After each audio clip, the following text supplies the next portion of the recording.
ඉංග්‍රීසි හොඳට කතා කිරීමේ කලාව.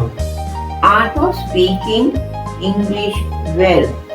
සිංහල වගන්තියක් ඉංග්‍රීසියට පෙරලෙන විදිය දැක්වීමට ගම්පද පාසලක අපොස සාමාන්‍ය පෙළ ඉංග්‍රීසි පන්තිය පසුබිම් කරගත් කතාපුවත් මාලාවකි. A course of narratives woven around the GCE O-level English class of a village school for showing how a single sentence is translated to English.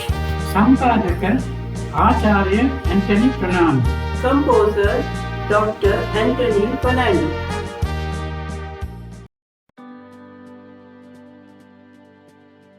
දහ අටවෙනි කතා පුවත.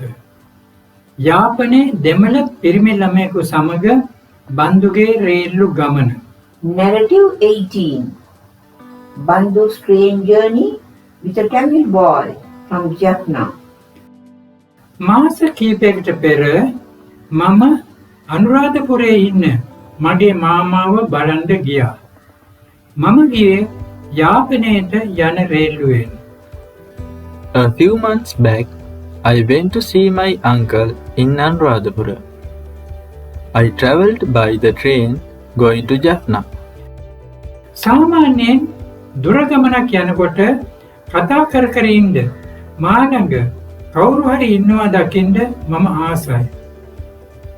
එදා රේල්ලුවට මම ගොඩ වුණු ගමන්ම තවත් පිරිමි ළමයෙක් ගොඩ වෙලා මා ළඟ වාඩි වුණා.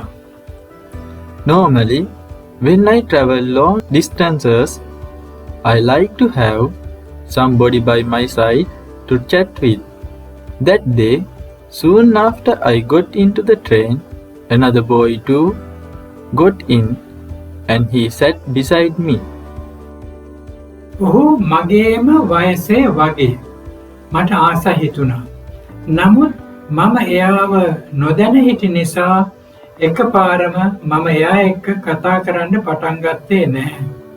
He was of almost the same age as I. I was very happy.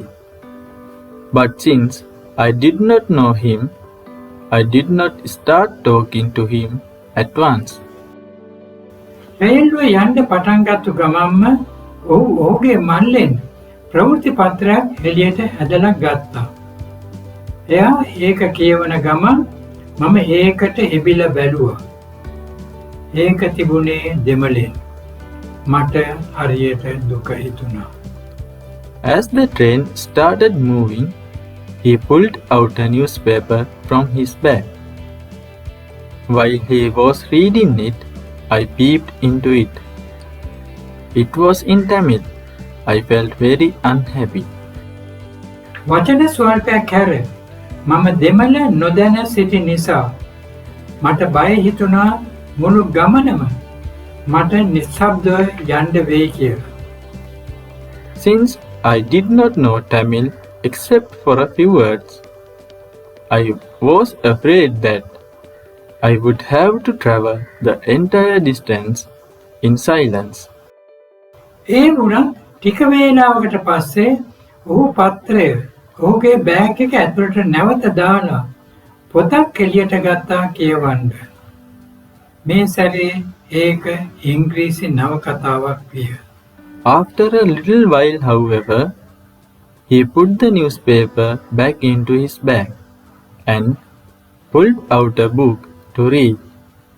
This time, it was an English novel. මට ලොකු සැහැල්ලුවක් දැනුණා. මම එකපාරම ඔහු වෙත හැරිලා ඇහුවා, ඔයා ඉංග්‍රීසි කතා කරනවද? ඔහු ඔව් කියලා. ඔයාත් ඉංග්‍රීසි කතා කරනවද කියලා මගෙන් ඇහුවා. I felt greatly relieved. I turned to him at once and asked, "Do you speak English?" "Yes," he said, and asked me, "Do you speak English too?" දෙන්නම ඉංග්‍රීසි කතා කරනවා කියලා වටහා ගත්තාම අපි කතා බස් කරන්න පටන් ගත්තා. When we discovered that we both spoke English, we started chatting. ඔහුගේ නම බාලක්‍රිෂ්ණන්. ඔහුගේ දෙමව්පියෝ දෙන්නම දොස්තරලා. ඒගොල්ලෝ හිටියේ යාපනයේ. දැන් ඔහු යමින් හිටියේ ඒගොල්ලන්ව හම්බ වෙන්නයි. Balakrishnan was his name. His parents were both doctors. They were in Jaffna, and now he was going to see them. පාසල් වාර කාලේ ඔහු කොළඹ සිටි ඔහුගේ මාමා කෙනෙකු ළඟ නැවතී ඉඳගෙන රොයල් කොලෙජයේ ඉගෙන ගන්න ගියා.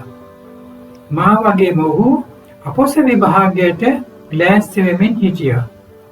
During term time, however, he resided with an uncle of his in Colombo and attended Royal College.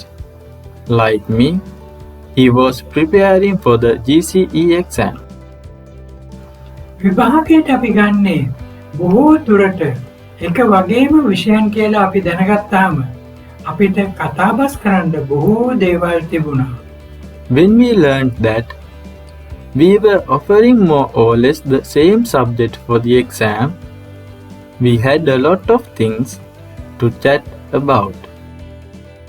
පැය දෙකක් විතර කතා කරලා ඉවර වුණාම අපි දෙන්නටම බඩගිනි වුණා. අපි දෙන්නම අපේ මල් වලින් කෑම පාර්සල් එළියට ඇදලා ගත්තා.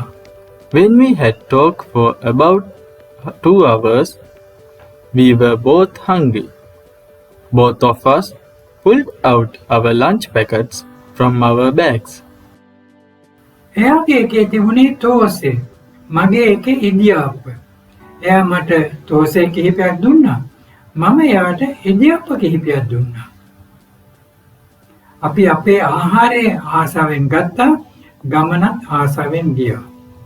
His contained thosai and mine string hoppers. He gave me some thosai and I gave him some string hoppers. We enjoyed our lunch very much and our trip too. රේල්ලුව අනුරාධපුරයට කිට්ටු වෙද්දී අපි එකිනෙකාට ආයුබෝවන් කීවා. නමුත් අපි අපේ ලිපිනයන් හුවමාරු කරගෙන එකිනෙකාට ලියන්න පොරොන්දු වන තුරු අපි එසේ කෙලේ නැහැ. When the train was approaching Anuradhapura, we wished each other goodbye. But we did not do so until we had exchanged our addresses and promised to write to each other. පසුගිය දෙමාසය තුළ බාලක්‍රිෂ්ණන් මට 3 සැරයක් ලියලා තියෙනවා.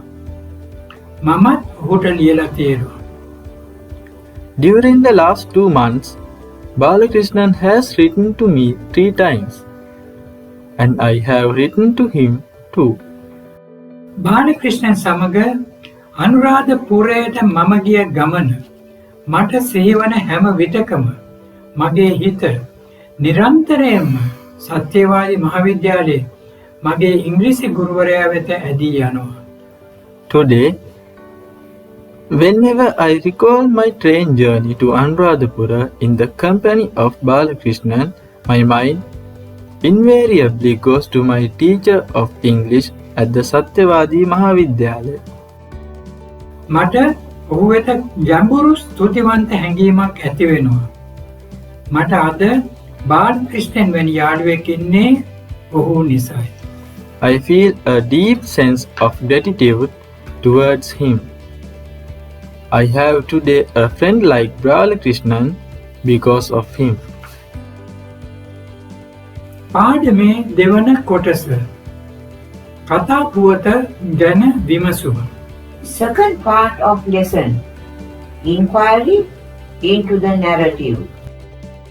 මේ කතා පුවතින් කියවෙන්නේ කුමක් ගැනද? What does this narrative talk about? එයින් කියවෙන්නේ කොළඹ සිට අනුරාධපුරය දක්වා දුම්රියන් යන ගමනකදී ගම්බද ගොවියෙකු වූ බණ්ඩයියාගේ පුතා බන්දු යාපනයේ දෙමළ ළමයෙකු සමග සුහද මිත්‍රත්වයක් ගොඩනගා ගත්තේ කොහොමද යන්න ගැනයි. It talks of how Bandhu, the son of the farmer Bandaya, built up a strong friendship with a Tamil boy from Jaffna during a train journey from Colombo to Anuradhapura. දෙමළ පිරිමි ළමයාගේ නම මොකක්ද? ඔහු ඉගෙන ගත්තේ කොහේද? ඔහු හිටියේ මොන පන්තියේද? ඔහු යාපනයට යමින් හිටියේ කුමකටද? What was the name of the Tamil boy? Where did he study? In what grade was he? Why was he going to Jaffna? දෙමළ පිරිමි ළමයාගේ නම බාලක්‍රිෂ්ණ. ඔහු ඉගෙන ගත්තේ කොළඹ රෝයල් කොලීජියේ. ඔහු හිටියේ අපොසත් සාමාන්‍ය පෙළ පන්තියේ. ඔහු යාපනයට යමින් සිටියේ වෛද්‍යවරුන් වූ ඔහුගේ දෙමාපියන් හමුවීමටයි. The name of the Tamil boy was Balakrishnan. He studied at the Royal College in Colombo. He was in the GCE ordinary level class. He was going to Jaffna to see his parents, who were both doctors. Sinhala මාධ්‍ය ගම්බද පාසලක ශිෂ්‍යයෙකු වූ බන්දුට royal කොලීජිය වැනි ප්‍රසිද්ධ ඉංග්‍රීසි පාසලක ශිෂ්‍යයෙකු වූ බාලක්‍රිෂ්ණන්ගේ හිතමිතුරෙකු වෙන්න පුළුවන් වුණේ කොහොමද? How was it possible for Bandhu, a student of a Sinhala medium rural school, to become a close friend of Balakrishnan, a student of Royal College, a prestigious English medium school in Colombo? බන්දුට බාලක්‍රිෂ්ණන් වැනි කෙනෙකුගේ හිතු මිතුරෙකු වෙන්න පුළුවන් වුණේ ඔහුගේ ඉංග්‍රීසි දැනුම හින්දායි. Bandhu was able to become a close friend of a person like Balakrishnan because of his knowledge of English. බන්දුගේ කතාවෙන් අපිට ඉගෙන ගත හැකි පාඩම මොකක්ද? What is the lesson we can learn from the story of Bandhu? බන්දුගේ කතාවෙන් අපිට ඉගෙන ගත හැකි පාඩම හරිය වැදගත් එකක්. The lesson we can learn from Bandhu's story is a very valuable one.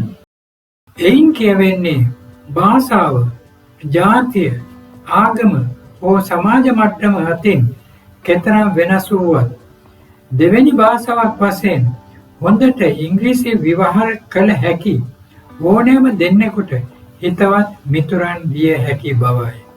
What it says is that any two individuals, however different in language, race, religion, or social status they be, can become close friends of each other if they are able to use English as their second language. පාඩම මෙතනින් අවසන් වෙනවා. ඔබට සුබ දවසක් වේවා.